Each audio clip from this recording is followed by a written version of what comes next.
On this episode of Negative Modifier, we'll be playing the game Deltagreen. Deltagreen is a mature tabletop RPG that tackles various dark and unsettling themes and topics that some listeners may find traumatizing, harmful, or generally uncomfortable. Listener discretion is advised.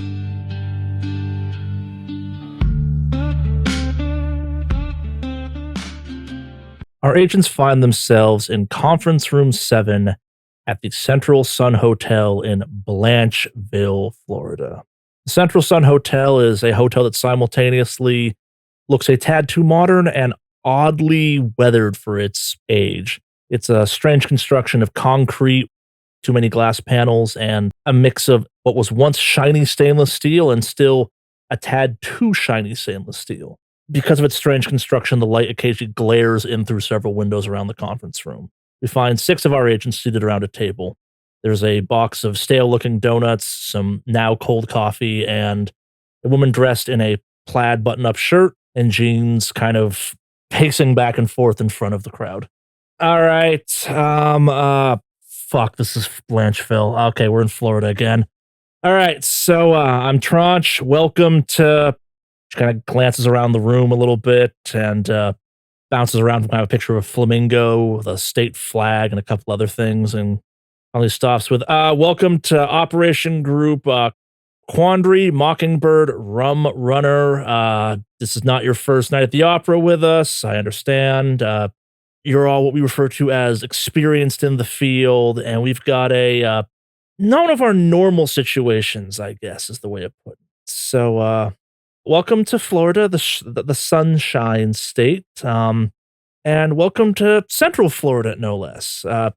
Never let it be said you don't get to travel to exotic locales for this job. So, she reaches into a bag, pulls out some vanilla envelopes, throws them casually across the table.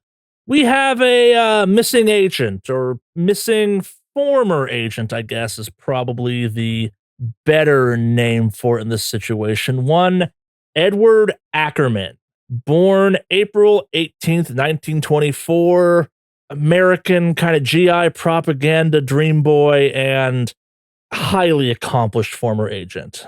Yes, for those of you doing the math, that means this fucker's over 101 years old. He has served in basically every major conflict from World War II until the end of the millennium, both in an official capacity with us and official capacity with the US military. She starts flipping through one of the vanilla envelopes. He, at a relatively young age of 16, faked his way into the US military, so he could fight in World War II, did quite well there, and has been, well, kicking ass overseas ever since, for better or worse. And kind of then pushes the envelopes kind of more towards the group. So we've got kind of a brains and brawn type of situation. Agents like this are a tad, we'll call it a delicate, sensitive topic, if you will. How do I put this? The dude's alive. As you'll see in the forms, he's not really all there mentally. Everything that can go wrong in a cognitive decline kind of way has at this point. And we stash him here, kind of passes a pamphlet down the table at you, at the Emerald Estates, a little retirement community here, not so little anymore, that specializes a little bit in veterans and whatnot that maybe need some extra attention. Any questions so far? Agent Query kind of raises a finger. So you're telling me that we have a green box for agents? That's one way of looking at it, I suppose. Think of it more as the end line, the actual retirement from all this shit, where we try and take care of you for a little while. And, well, when you go missing, we tend to check on you. Not out of the goodness of our hearts, but because, well, we can't have your senile ass out there spouting lots of secrets and talking to the wrong person, if you get my drift.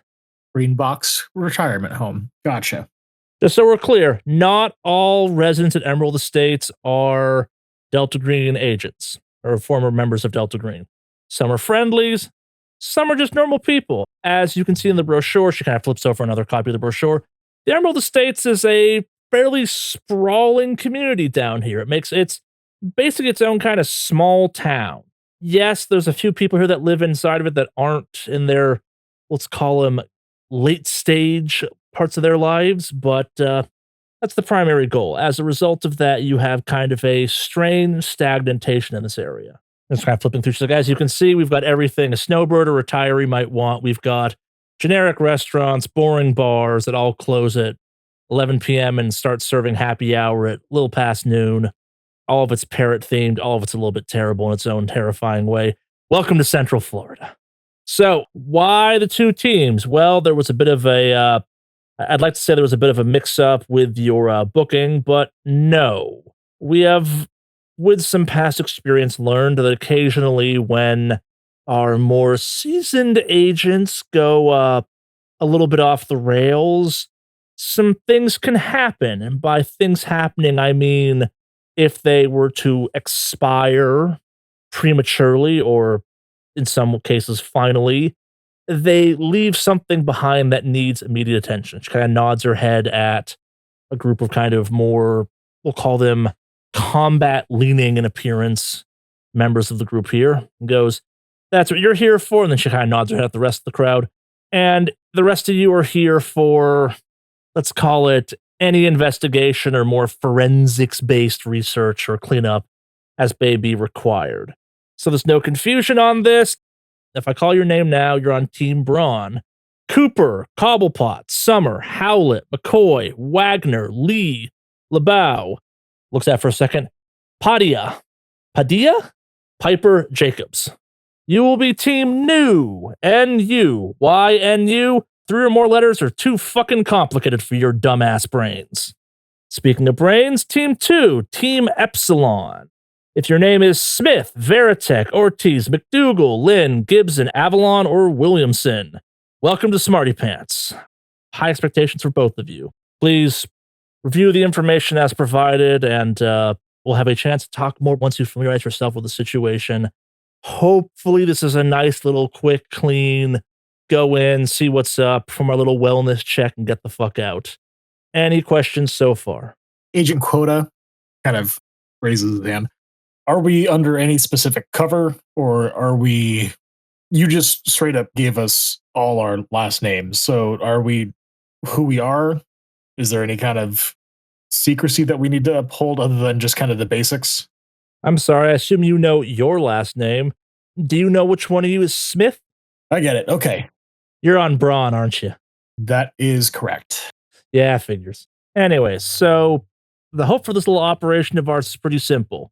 Go in, confirm if he's alive or not. If he's dead, remove anything that might be a problem at the scene, move out. Nice thing for you brainies, we got some Braun. So if some door kicking has to happen or a room cleared or something, send them in first. They'll clear the space, make sure it's all safe, and then you can swoop in and do your forensic-y work and be on our way at that point. Sound good so far? Sounds good. Copy that. Yeah, sounds good. Our contact at the Emerald Estates is one Yelena Gallardo. She kind of runs things around here. And, well, not kind of, she definitely most certainly does, at least from a non-medical standpoint. She knows enough about our little organization to know she really wishes she knew less. Because of the nature of the situation, got plenty of doctors, plenty of bored, nosy neighbors, plenty of nurses in the situation. So expect there to be eyes on you at all times. We're not expecting a need for cover as of just yet. After all, a valued senior citizen has gone missing, and we're simply trying to conduct an investigation and confirm that they are indeed okay and do our civic duty, if you catch my drift. So if someone asks, I don't know, say you're with the Blancheville PD for the time being, or FBI, or I don't know, a fucking concerned relative or some shit. These people are old. These people don't have much going on. Try and avoid talking to them unless you absolutely need to. Kind of like gestures to the paperwork. As you can see in the photos, Mr. Ackerman was a big lad, almost 6'4" at his prime. And the pictures just shows this like almost stereotypical kind of like 1930s, 1940s, just like jock man, strong jawed, buzz cut for the military, et cetera, like could not be more. This is who exactly we want to draft into the military for World War II, unless he'd like fallen off of a World War II kind of campaign billboard or something like that, or a propaganda poster. Kind of flips through. Yeah, as I mentioned, he's been involved in numerous armed conflicts throughout history. He's been involved in numerous deltagreen operations as well. Highly decorated, highly successful at what he did. Mix of a striker, mix of a brainiac. good overall age is my understanding. I've never had the pleasure of working with him because, as I mentioned, the man is over 101 years old at this point. Kind of slides a picture of a much older, still at one point was a tall person, but it's kind of been reduced to just this, not like unnaturally frail or withered person, but just like an old person, a person that looks like in their prime they were capable of lifting a car. It's been kind of just shrunken down and shriveled down to what an 101-year-old would be stuck in a wheelchair. Like just emaciated, stretched skin, just kind of almost like a skeletal look to them. A kind of person that would make a lot of sense to have survived that long despite being a deltagreen agent kind of thing. Like there's a bit of a will to live behind the eyes still, but also like just time has not been kind to this individual. We have some basic rental cars for you. That's assuming you need them. We're going to send you over in one big happy van so you get to know each other if need be. Again, we're hoping this is a quick in and out, get the hell out kind of situation. We'll have you home in a couple of days. All depends on the situation of the house. You're a quiet bunch for which we're about to go kick in the door of a poor, sweet elderly man. Any questions? Quota kind of raises his hand again. Do we have Ackerman's psych profile by chance? Like, does he have a specific schedule or anything else like that? Is there anything that we can kind of plan for so we don't catch him in, I don't know, his early naps or community time? The man's 101 years old and basically wheelchair bound. She starts flipping through some paperwork. Based on this, and kind of tosses it to you, he seems to spend most of his time staring blankly into space, and, oh yeah, staring blankly into space. At least that clarifies kind of what to maybe expect. Thank you. I'll be honest, I think this is a bit of an overblown situation. Like, it just sounds like maybe this dude died, but I guess the protocols in place typically speak to when the Emerald Estates can't make contact with a, we'll call them high-profile resident. We get a little call, and given our dear Edward's illustrious career, we were sent in to maybe play this up, give this a tad more attention than we might normally. Again, by all measures, it's a normal wellness check. I know one of you's a cop, so you know what that means. We're just going to roll in, ring the doorbell. If he answers, I'll be impressed, but honestly, maybe not all that surprised. I figure once you make it to 101, you can make it all the way to eternity at that point if you try hard enough. But you're all here just as kind of a precaution in case something stranger is up. This isn't this dude's house. We're not expecting to find some like treasure trove of artifacts or something. Fuck. It's Florida. There's no basements to store most of that shit in anyway. And kind of like flips through some more paperwork. Yeah, we fucking moved him in. His discharge from the military was, let's call it rapid and less than illustrious. No family, no relatives of any real note. Dude's just been kind of running the clock out here, unfortunately. Any caregivers that we need to worry about, or is it just general staff? General staff, that's probably a question for our dear director on site. She'll be able to help you out with that if the situation calls for it. She has been instructed to provide any and all information she can, but also patient confidentiality and whatnot. Maybe you have to twist an arm or two to get information about Ackerman. Maybe you won't. I don't know on this one. I'm personally betting you're just going to find a poor old dead man in a wheelchair in his house. Agent Quality will raise his hand and go, hey, yo, quick question, Smarty Pants group. So this is one really old guy. Sounds like he's 100 or something, whatever. Don't you think it's a little excessive for just one old dude? Like, has he got powers or some shit? What's going on here?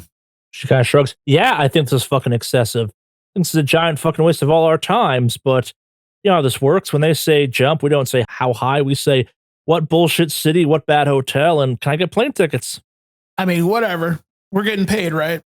All right. Well, I don't really think we have to do too much more prep considering it's just one old man. So can we just get to it so I can get back home? Kind of shrugs at this. That's the spirit I like to see, I suppose. Any other questions from the group before we go perform our wellness check and confirm that this is just a whole not big deal? Agent Query is already kind of packing up and getting ready to go. Sure. Agent Quixote has just been kind of silent the whole time and just kind of keeping to himself, nodding when he needs to. So as soon as people start getting ready to kind of move out, he just puts himself together and gets ready to go. Yeah, Agent Quick Draw has like a duffel bag with him and an unlit cigarette in his lips, and he just kind of follows the rest of the bruisers out. I would say Agent Quote is probably the last to leave. He's a little contemplative and is always just kind of assessing situations around him. Or as just trying to kind of stand up, Tranche reaches down, grabs a duffel bag, tosses it across the table at all of you. Little set of party favors for our little get together, if you will. You know the drill. Some nice generic prepaid cell phones no one's going to care about. No IDs for this because again, we're not expecting to need much for this. Remember, hitters, you go in first, secure this place, then our forensic team go in as fast as you can after that. Hitters, once you're sure the scene is secure, and I mean like that there's nothing that's going to leap out and hurt someone, just bring them in. It's Florida. There's a chance you might see an alligator or something like that, but I'm not expecting much on this one if I'm being honest. All right. Agent Kodak just zips open the duffel bag and just kind of grabs his stuff, heads out. Quantity will just grab whatever the like requirements are for the gear bag and heads on out. Coyote, however, will take his time and pick out any particularly interesting items as well as the kind of standard issue gear or anything that kind of stands out to him. So they kind of collect all the paperwork and stuff like that? Yeah, he's a little more meticulous, so yes. Yeah, so there's a bunch of brochures like for Emerald Estates, a bunch of kind of background information. But like you could spend some time going through all this if you wanted, but also maybe you don't need to right now. But yeah, you have a large dearth of information about kind of general information about the area and the retirement community and kind of related topics. Should you choose to go into that at a later date type of thing. One might call it a glut of information. Query is definitely interested in the kind of information packets and just kind of takes anything that she can kind of do research on. Sure. Or look into. And do some car reading. Absolutely. Probably also going to be doing some side investigation, probably like a deep dive on Ackerman. First wants to know whether or not like that's his real name and whether or not there's a history behind that name. All worthwhile things to know potentially. All right, so we're all loading into the nondescript kind of general service van. Query and Quota, get in. Seated in the driver's seat is a slightly overweight man. He's wearing a white tank top underneath a just obnoxiously colored Hawaiian shirt that's unbuttoned. Kind of looks at you all. Don't worry about it. The scary lady upstairs gave me directions of where the hell you're supposed to go. Off to the double E, right? Good old double E. Puts the car in drive and starts driving. So she mentioned you're some type of timeshare salesman or something like that. It's like some type of convention. Never thought there'd be a convention for the people that sell timeshares. I always figured it'd be kind of like, you know, you go to a convention to sell timeshares. Fascinating how the world works. It kind of puts the car in gear and pulls out into traffic. And the van's not in great shape, but it's also like not in bad shape. It's got some jerky suspension. The van backfires once or twice. It kind of pulls out into traffic and accelerates the speed. Y'all's first time in Florida? Quantity will go, nope, not my first time, but definitely won't be the last. And then Coyote says nothing.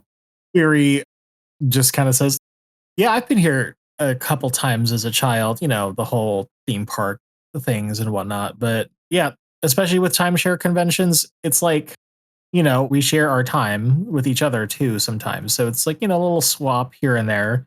It's like a swingers party, but, you know, properties. And Quota just rolls his eyes and doesn't say anything. Quintessential will speak up and say, it's not my first time, but I am not much of a fan of the heat. So hopefully it's my last. Well, you know what they say about the heat in Florida. It's not actually the heat, it's the humidity, and kind of laughs at his own bad joke. That's what they say. So are people going to try and do some research while you're on your drive to the Double E or Emerald Estates as it's more commonly known? Yes, please. What is your character that will be doing research's constitution? Agent Query's constitution is a 12. All right, that's high enough. I'm not going to make you do any rolling for this. You can research with either of your characters if you want. Anyone else doing research as part of this drive? Yeah, Quintessential will do some research. Quantity will do research as well. What are your respective constitutions? 14 for Quantity. 10 for me. Yeah, Dylan, give me a constitution check to see if you get car sick while trying to do research while in a not so well balanced car. This is so real because I also get car sick. 51% out of 50 fail. All right, so you're feeling queasy, like you'd suddenly start looking green around the gills. What were you trying to research? I would have just taken some of the files that the other two hadn't like looked into yet. So Yeah, so whatever was left over. so you're researching Ackerman. Like I'm just kind of let you pull from the various options for this because we weren't clear about who grabbed what. Like what were you trying to dig into as you drove over? Probably whatever would be covered best with like a bureaucracy skill or accounting. So anything that has to do with, like assets he owned, or I don't have anything in like psychology or psychotherapy, so I'm not looking at like medical reports or anything. Yeah. It's all Give me an accounting at -10. that is a 90% fail out of a modified 70%. The bouncing of the car, the smells, you're not capable of getting very far in this. You manage to kind of piece together that someone or something is paying Mr. Ackerman's bills. He does not have a lot of money. Definitely not enough money to be affording what you're seeing is kind of this level of care. Like this is not a necessarily expensive place to live, but like his accommodations are a tad more pricey and it requires a fair amount of medical care. That's all you can kind of piece together, though, before you start feeling you're about to throw up onto your lap and kind of ruin all this good paperwork. Right. I'll stop. The other two, you have high enough constitutions, you do not have to roll for car sickness. But because you're bouncing back and forth, yeah. What are you trying to research, I guess? I'm assuming for someone who's been alive for over 100 years, there's got to be some sort of like information out there. Somebody should have highlighted him somewhere. Or talked about them, because usually people who are over 100 make news stories just for being old. So he's just kind of looking for anything in general in that area. So like flip it on your phone or something? Yeah, very just kind of surface level stuff right now. Because again, at the same time, Wandy Ridley thinks this whole thing is completely blown out of proportion to have this number of agents showing up to handle one old guy. Yeah. So he's just kind of like blanket, easy, surface level internet search for the guy. Yeah, so give me a just search to see what you can find.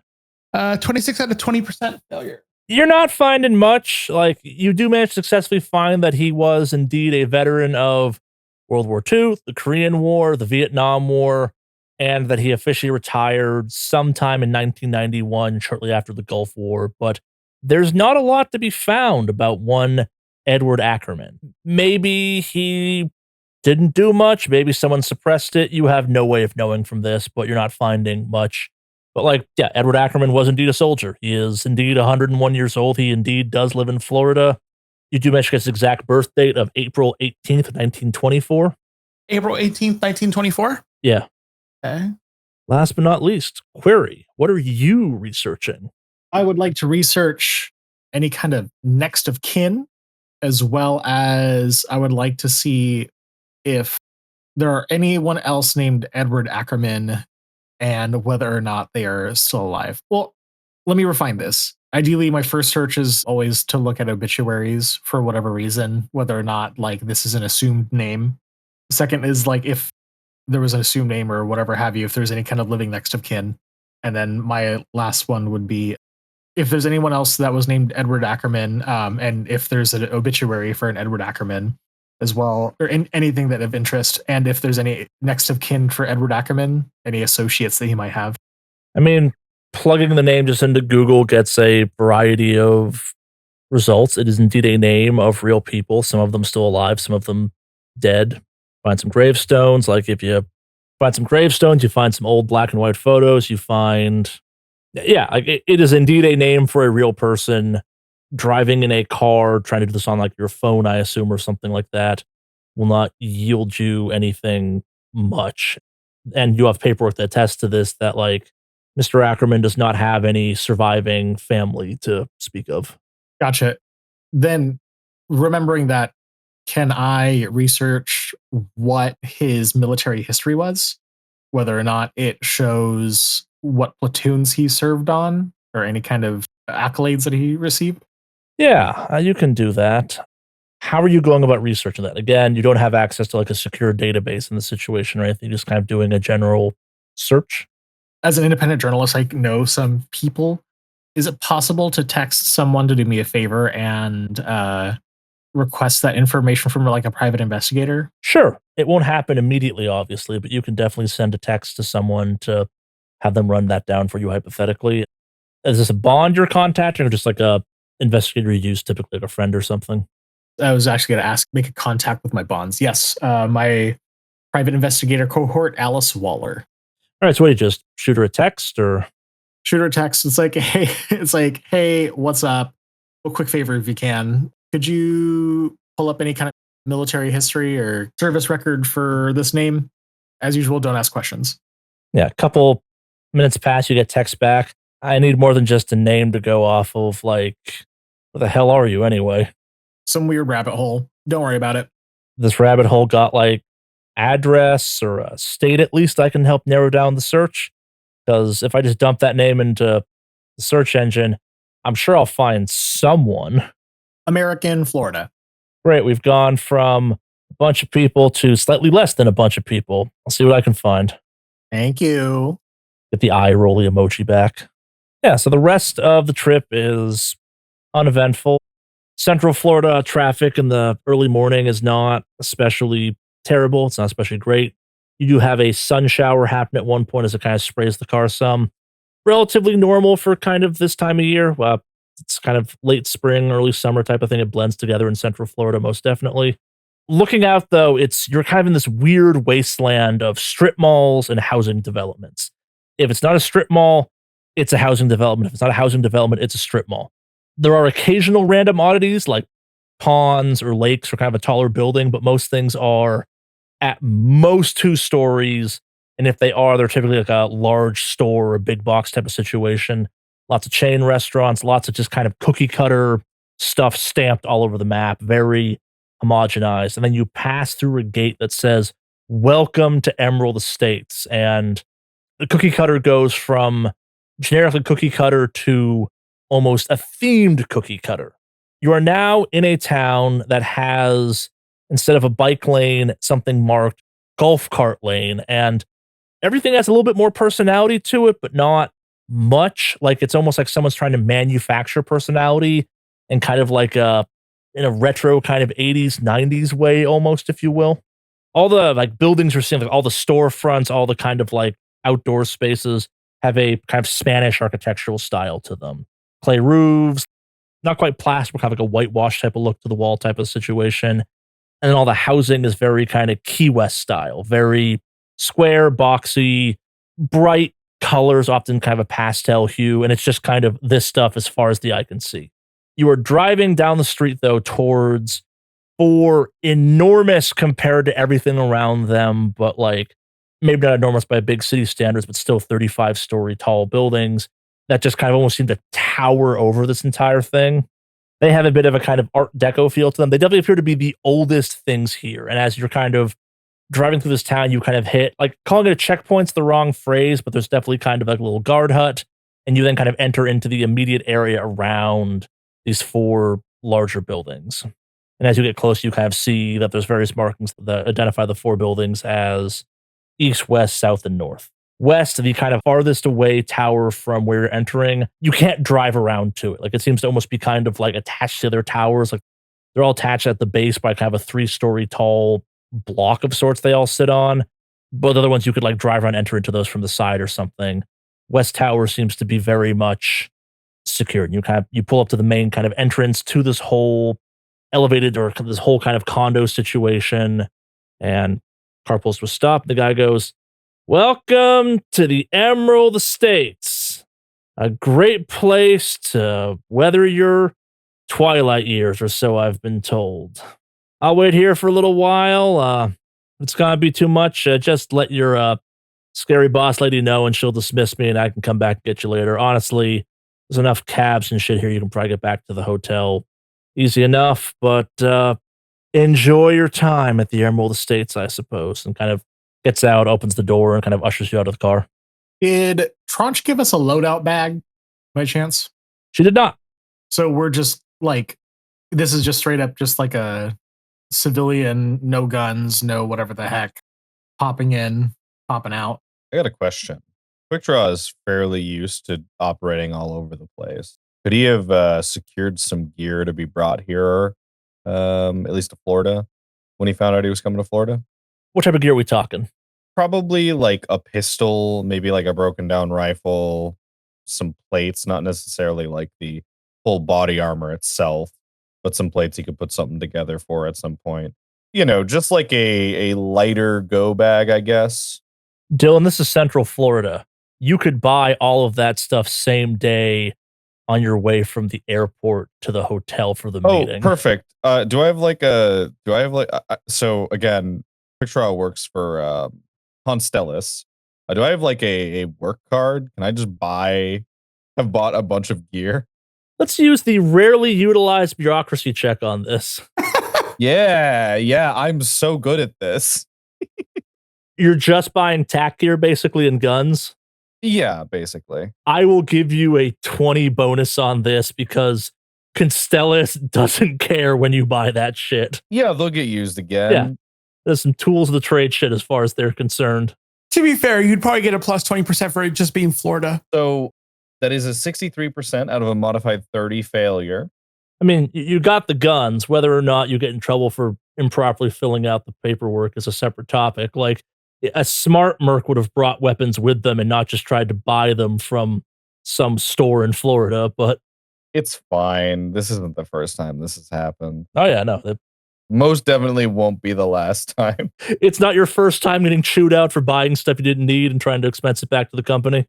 Yep, exactly. Yeah, makes a lot of sense. Quick Draw gets out and he's got like a duffel bag with him. So Coyote does have kind of some pull because he's fishing wildlife. But I don't know if he had a pull to like be able to bring guns on the plane, if you will. I mean, like, federal agents travel with firearms all the time. Like, you could just bring your service revolver, or not your service revolver, your service sidearm. I was gonna say, can I at least do my service sidearm and just say like I travel with that and just be like, yeah, I'm a Fed. Absolutely. Okay, well then, yeah, that'll be I've got my handgun, and I'll leave it at that for Coyote. Knives you can pick up anywhere from whatever. So if I wanted to have a blade on me, I will also have a blade on me. Can I just say I picked something up on the way when what are you trying to buy? Like a knife or something like that? Yeah, like a concealed knife I can carry on myself. How big we talking? Because you could buy like a buck knife at a gas station in Central Florida. Something that I can at least like holster, I guess, that it's not like cumbersome to me have on me. It's like a good folding knife or something. Yeah, like a good folding knife. Yeah, like I go so far, so you probably like a good fishing knife on yourself, which will, yeah. You have a knife on you. That's quite easy to achieve in Central Florida. Okay, perfect. Yeah, and then I have my handgun. But yeah, that'll be Coyote setup. Quantity, although they are adept, they're also Fed technically, but I would say, yeah, I mean, they're just going to have their service handgun. That's it. Nothing fancy. Yeah, that's beyond that. No special tricks or anything, above and beyond. It's just, they're just using their Fed status to basically carry a gun.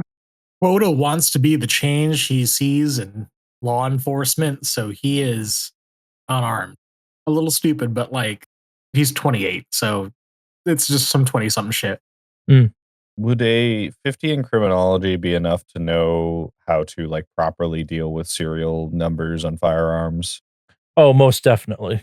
Okay, so then on the drive over, Quick Draw was dealing with the serial numbers on the firearms that he bought.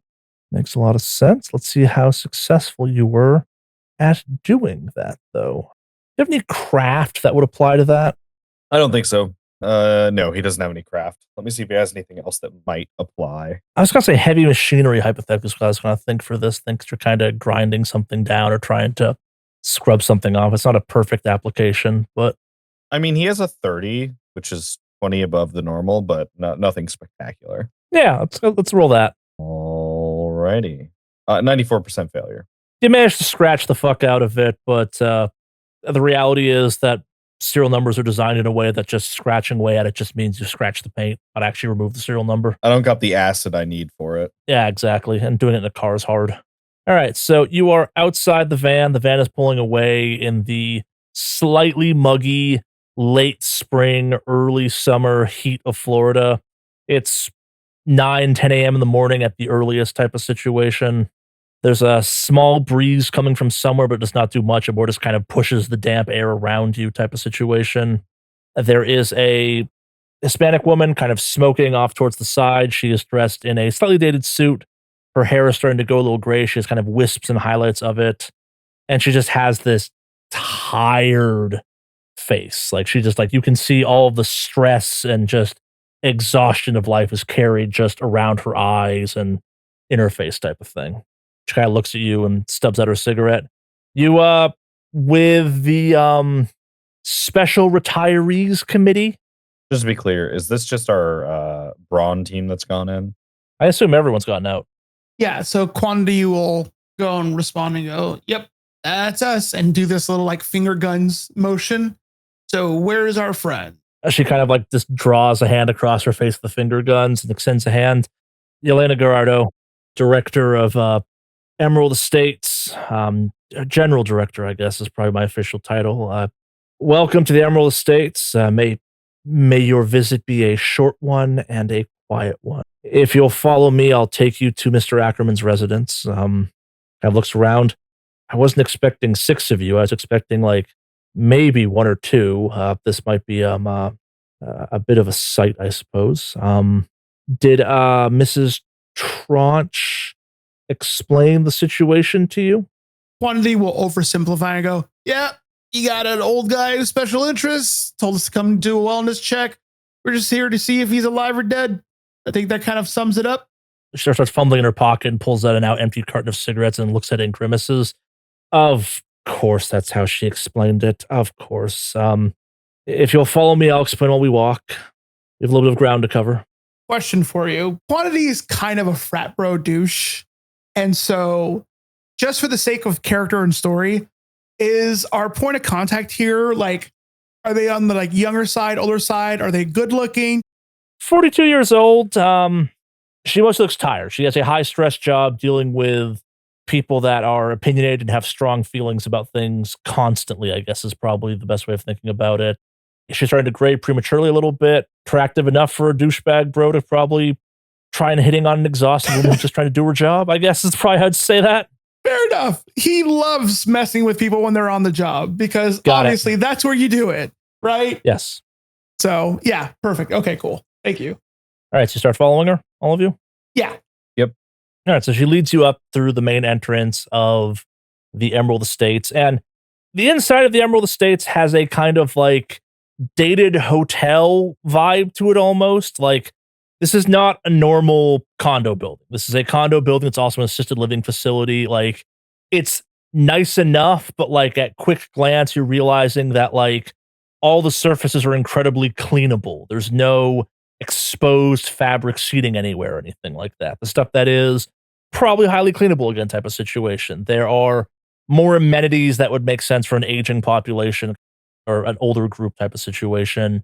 There's a lot of fruit around that like maybe is real, maybe it isn't, but also at the same time, there's like not a lot of what you think of as more kind of traditional amenities for a housing situation. And there are a lot of cameras all over the place that are quite obvious and not trying to hide even remotely. And lots of kind of things announcing kind of like rules about the residencies and just kind of general information that like maybe people that are a tad forgetful might miss. As a bunch of screens all over the place, kind of broadcasting various events like water aerobics and whatnot, and kind of the timetables for that. This is a very controlled, but also very structured environment in a lot of ways.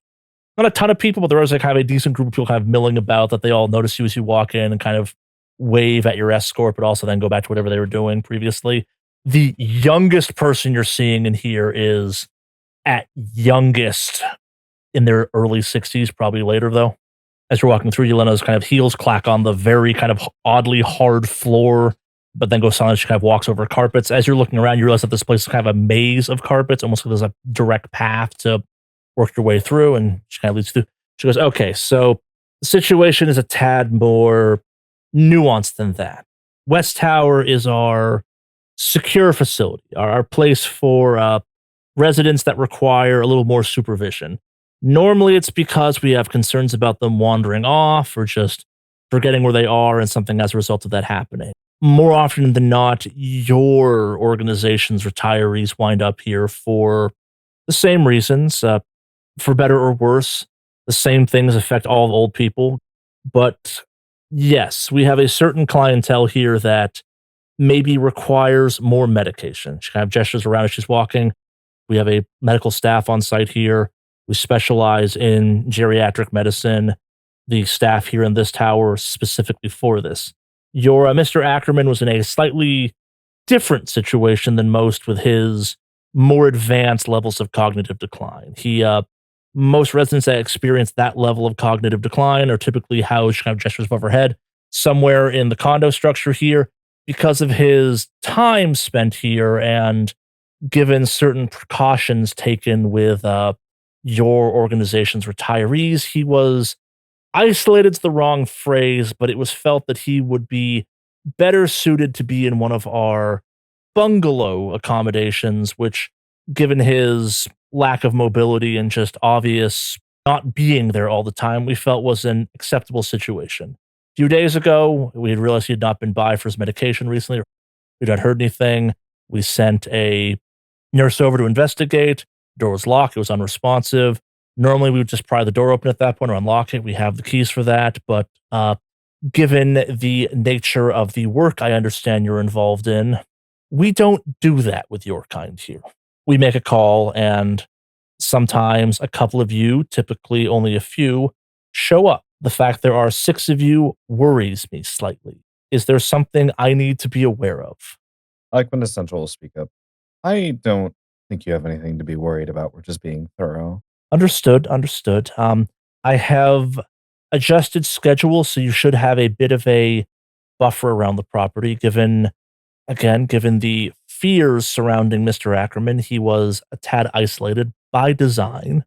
Perhaps not the best for his mental state, but we felt it was best to keep him away from the rest of our residences for fear of him talking about something he shouldn't. Agent Query kind of pops up. Does he have a history with, has he exhibited this kind of behavior before or anything else like that? Does he not get any kind of socialization with the community? He gets plenty, but how much experience do you have in geriatric medicine? Not at all. There are a variety of conditions, medical, some just the unfortunate luck of the draw, some genetic, some treatable, that can dramatically impact the cognitive abilities of some of our residents, even under the best of conditions. I have seen Alzheimer patients and dementia patients go from being the kindest, most wonderful grandparents in the world to a danger to themselves and a danger to those around them. Imagine what someone with your background might do if they experienced a cognitive break. And if I'm being honest, as you may have seen in Mr. Ackerman's medical forms, he is not the best of us from that perspective. Basically, everything short of him not having a brain anymore is wrong with his brain. Oh, interesting. Scarring, concussions, everything diagnosable. The man's also 101 years old.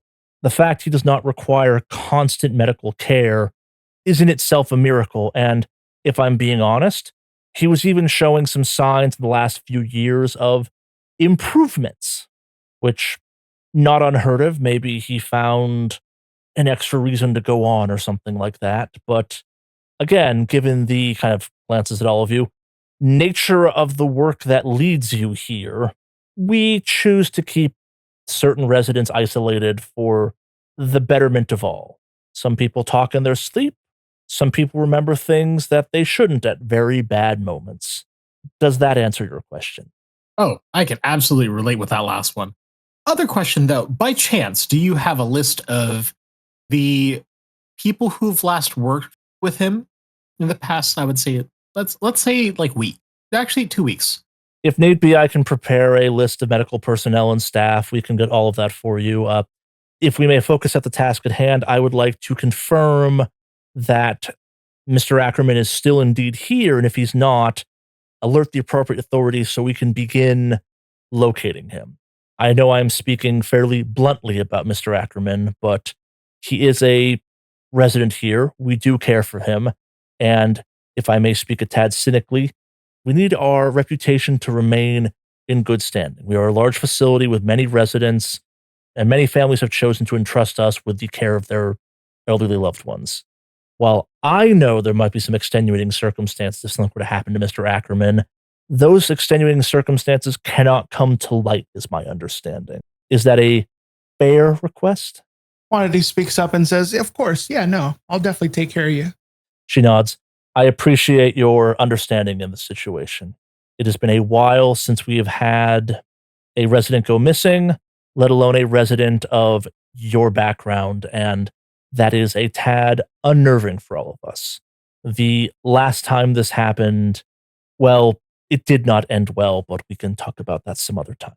That leads to the rest of the building, and it opens up into you have to pass through a gate that's like, I'm calling it a checkpoint. It's not really accurate, but it's a sliding glass door that has a key code and a card system that opens up into a large kind of like, not quite a park, but like also kind of a park type situation with some small buildings and like some tennis courts and stuff like that. All the basic amenities one might need to kind of pass a nice day in a retirement situation. And off in the distance, you see a collection of small houses. Again, very low kind of detail, kind of just very no frills, very basic houses. Like you could build them quickly, you could build a lot of them. And Elena leads you kind of down the path past them. You're passing more old people. The path you're walking on is big enough for a pickup truck to drive on, but will have space around the side of it. You do see a large collection of golf carts kind of parked around. Some of them are very kind of default. Some of them people have spent a lot of money kind of customizing them in gaudy and extravagant ways. It's a whole strange mix. You're not seeing a ton of them in this area. Everyone here is much slower moving. They often have an attending with them. And the population that was inside has gone down to even lower. Despite being a fairly large area, you're seeing like maybe 20 or 30 people tops. Like this is not a general population area of this facility by any measure. And again, everyone appears to have at least one attending with them type of thing. And Elena leads you to the farthest away of these very generic bungalows, pulls out a key, puts it in the door, kind of goes to unlock it. You hear some clicking sounds and kind of tries to open the door, and the door is jammed or stuck with something. And she goes, well, I suppose this is the time where I say, let me know if I can help in any way, hands you a business card. I do hope I don't have to hear much from you. If it's something that we just need to clean up from a medical standpoint, please do let me know. Do not try and handle it yourself. We have staff and facilities and equipment here specifically for that. I've handed you the key. If he's not there, please just lock up and let me know. All right, so the door to Edward Ackerman's condo house is unlocked. There is something barring the door on the inside or kind of like acting as a brake on the door or something like that. Something that's stopping it from opening freely. Director Gallardo has kind of left the scene. Tranche's instructions were for new team or team new to kind of go in hard and secure the scene, and for team Epsilon to follow in as fast as possible and kind of like process the scene and figure out what the hell is going on inside, et cetera, et cetera. You are looking for Edward Ackerman. The assumption is he's dead. The fear is that he's dead because something unnatural has transpired, or kind of like maybe he did something bad, but also, who knows? People just also die at 101 years old. They're old at that point. Normal things happen to deltagreen agents. Not frequently, but occasionally someone gets lucky and actually gets to run out their clock in a traditional, normal fashion, if you will. The whole point of this is to kind of minimize exposure, as always, to kind of like not draw a lot of attention. So Tranches kind of emphasized the idea of like everyone in the house as fast as possible. Like, don't draw attention. Don't kind of have people loitering around outside, et cetera, et cetera. Go in, go hard. High tactical type of thing. Just secure the scene, get in, get out as fast as possible. What's the plan? When the door is swung open, Agent Quota wants to just kind of test to see like what's going on with the door. Is it like a hard surface that the door stops against, or is it almost like a softer surface? Like, how much give does it have, and how much does it come in? I mean, the door doesn't open at all. Door doesn't open at all. Or if it does, it's like minimal. Like something is like, what are your skills in criminology like? As a detective, I hope decent. That is a 60% in criminology. The ways someone could bar a door, especially kind of this quality and type, so that from the outside it seems like you couldn't open it up type of thing, I'm not going to say are limitless, but like it's a long list. Like people block doors with hundreds of things potentially. It could be furniture. It could be a board nailed to the door type of thing. The door, as is typical with house doors, opens in.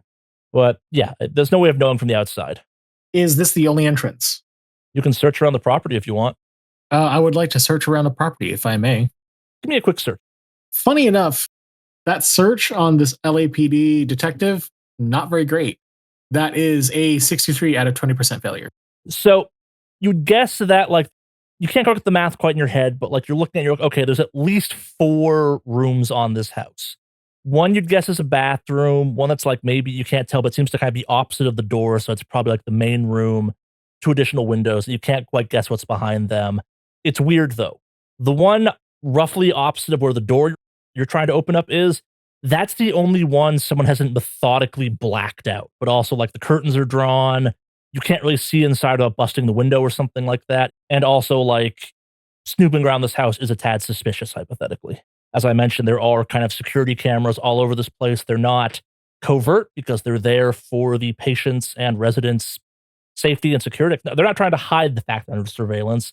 It's there for the medical staff to monitor and help, and kind of like if someone falls and can't get up or something, they're there to help. Like, these are not prison style surveillance. This is medical facility. Hey, we're concerned about you. We're not trying to hide anything. Surveillance going on. And I just wanted to clarify this again. You said all the windows except one were blacked out? Yeah. Okay. And you can't see through it because there's a curtain in the way of it. All right. Just took a little walk around. It does look like there's about 4-ish rooms. Can't really exactly say what, but typical kind of layout for, I would say, like a small cottage. I wouldn't be surprised if this was a studio sort of situation either, but nonetheless, no other entrances that I can immediately see unless we bust through a window. Are you guys thinking that we go through that route? I don't know what hard and fast means if we're not going hard and fast. All right. I mean, kicking in the door is an option too. Like, at least 2 of you have plenty of skill in that category. Oh, I could do it. One of my guys can do it as well. My fish and wildlife guy, but I can kind of do it. if we really want to kick down a door, yeah, good. Yeah, can we just try to like shoulder the door open? Give me a strength. I use athletics instead. Yeah, I'll let you do that.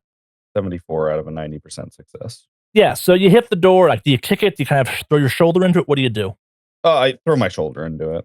Yeah, you feel something kind of push against you, and then as quickly as it stopped you, it suddenly gives way, and you just kind of swing the door in hard, and it slams against a wall. And yeah, it appears that someone kind of hastily threw some nails just across the 2x4 to hold the door shut from the inside. Open sesame. There are nails and a 2x4 to try to keep us out, essentially. Did I hear that right? To print the picture more directly, you'd have the door, it would open in. Someone took a 2x4, placed it kind of across the door, and then nailed the 2x4 into the door frame to hold the door shut. Doors on the exterior of a house open into the house, which is why you have to kick them in kind of like police raids and stuff like that. Yeah. It's designed so that you can kind of hold it shut against invaders, and you could like put a 2x4 there or a door break or something to kind of stop it from swinging in for security purposes. Immediately when the door kind of swings in, is the inside lit or are all the lights off? From the outside, Florida sun looking in, the inside of the house is very dark. You can see kind of opposite of you a window. It's a larger window. It would have been kind of hard to have crawled through, but it's kind of shining through a red curtain. It leaves a kind of like rectangle of light on the floor. You can't see a lot of details though because of the change in illumination. There does appear to be a pile of something kind of roughly in where the light is being cast down onto the floor through the window though. It does cast a kind of reddish hue across that room, but you can't see much. Right on. Quota is going to pop in following the door opening, and I'm going to go through basic kind of room security or secure the room. Yep. Kind of stuff. Am I to assume most of Team New goes in at this point? Yep. I think that before we shoulder check the door in, could I have busted out my little goodie bag and Sure. passed out some weapons to people? Yeah, absolutely. Oh, you're sharing? Oh, yeah, absolutely. Unzips it and says, take your pick, boys. I'll take whatever is available, I guess. I'm assuming like some sort of like handgun or something. Is there, okay, this is going to be a weird one, but like, obviously we know that this person that we're looking for is kind of old. The room is immediately dark. And this is just kind of a weird take I'm going to take here, but are there any weird smells in the room that would like immediately red flag us that there's something weird going on here? I mean, as you go in, give me an alertness. All 3 of you can, because you're kind of going in. All characters or just one? Just your Team New characters. That is a 56 out of 80% success. 31 out of 90 success. 50 out of 60 success. Yeah, so as you kind of spread out into the space and start kind of doing the sweeps, this house just smells of new paint with the undertone of dead body. Hmm. I'm assuming you kind of tactical sweep the house at this point. Yeah, Yeah. as soon as I smell dead body, I'm on high alert. Yeah, after you kind of step into the house, you have a couple seconds and your eyes adjust. Maybe you have some flashlights you're waving around. The house's layout is pretty simple. You're in kind of a main living room / entrance area. Directly across is a small kind of kitchen setup with some counters. A window directly above the sink is the only kind of major illumination coming in. Off to your left is a series of rooms. The doors are wide open on them. The one in the center of the 3 rooms is a bathroom as best you can tell, and then it's 2 small kind of bedrooms on either side. The inside of this place has just been ransacked, though, like furniture overturned. It looks like a fight broke out or something, like stuff knocked over, but also it's missing details, like shelves got knocked over, but maybe there was nothing on the shelves ever. This is also just kind of a quick glance as you're kind of sweeping through. I would like to kind of look through and just point out all the entryways that are visible from where we stand. All right, so yeah, that's the 3 windows that are blacked out that are in the kind of bathroom and 2 bedroom setups, and then there's the main window that's got the curtain in front of it.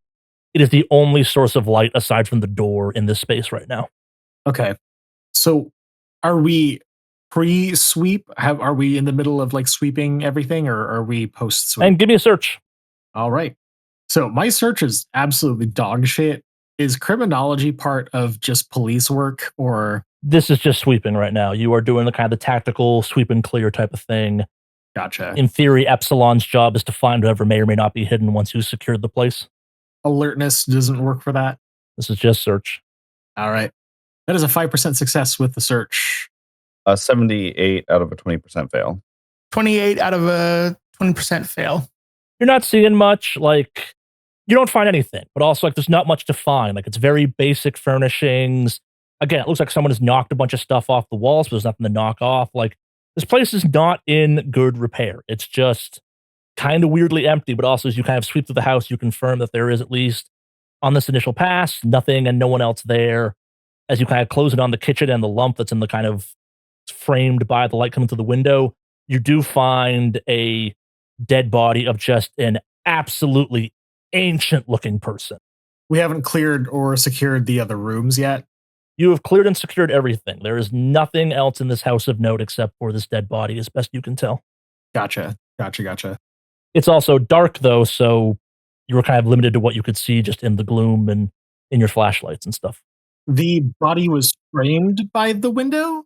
The light is coming through the window. The light kind of lands on the floor as it comes through the curtains, and the body is kind of in the silhouette on the floor of the light coming through the window. Can I don't know if we've done this yet, but can I try to search for like a light switch in this room? Yeah, the light switches do not work. Never mind then. Okay. Ready to declare the house clear, at least for investigation purposes? We haven't touched the body at all, correct? Not unless you want to. Before calling clear, I would like to flip over the body to confirm that it is Edward Ackerman. You can do that. This body is old looking. Like, you had some pictures of Edward Ackerman. This is just like almost like a mummified corpse or something. Like, it's way old. One might say unnaturally old. Putting on some gloves. Can I pat the corpse down to see if there's any kind of identification? Is there any kind of... You know what? This is probably suited for the brain team. You want to call clear? I think we can call clear as long as we check the rest of the house. Well, we've already kind of gone through the rest of the house and whatnot, but 2 people on the corpse, one person to escort the brain team. Yeah, that works. And I'll head over to kind of signal the brain team to come in. I assume Epsilon team now comes into the house? Yep. Cool. So, as best you can tell, this house is just a house with a very old dead body in it. That being said, it's dark. Anything you do in this darkness will be hindered by the darkness. Like any tests you want to run or any searches or anything like that, I will be imposing a penalty because it is dark in here. Bust out some flashlights. All right. And you could also like open the curtains on the window or something too, just to let more light in. Yeah, I'll open the curtains. Probably a better idea.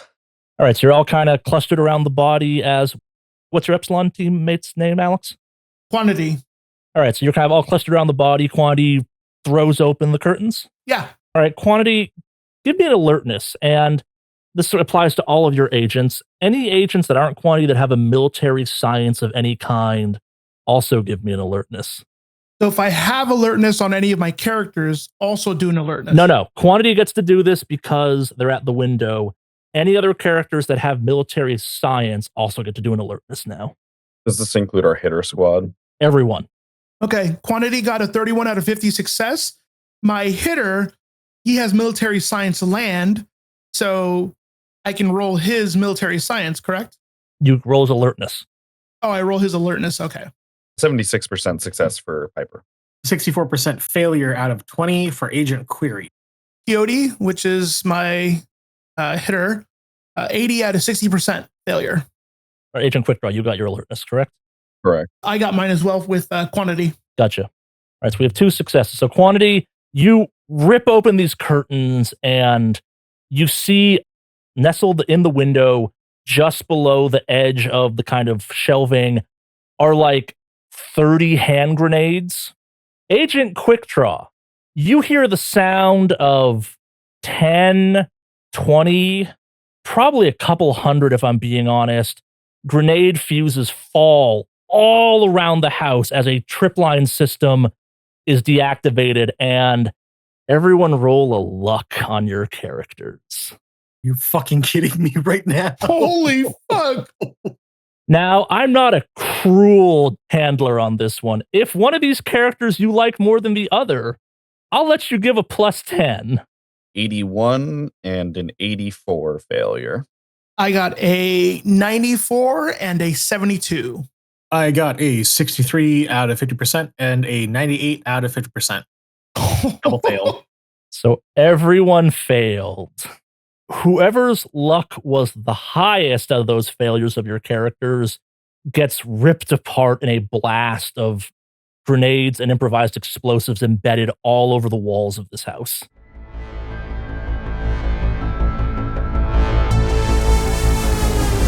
On behalf of all of us at Negative Modifier, thank you for listening, and we do hope you enjoyed this episode.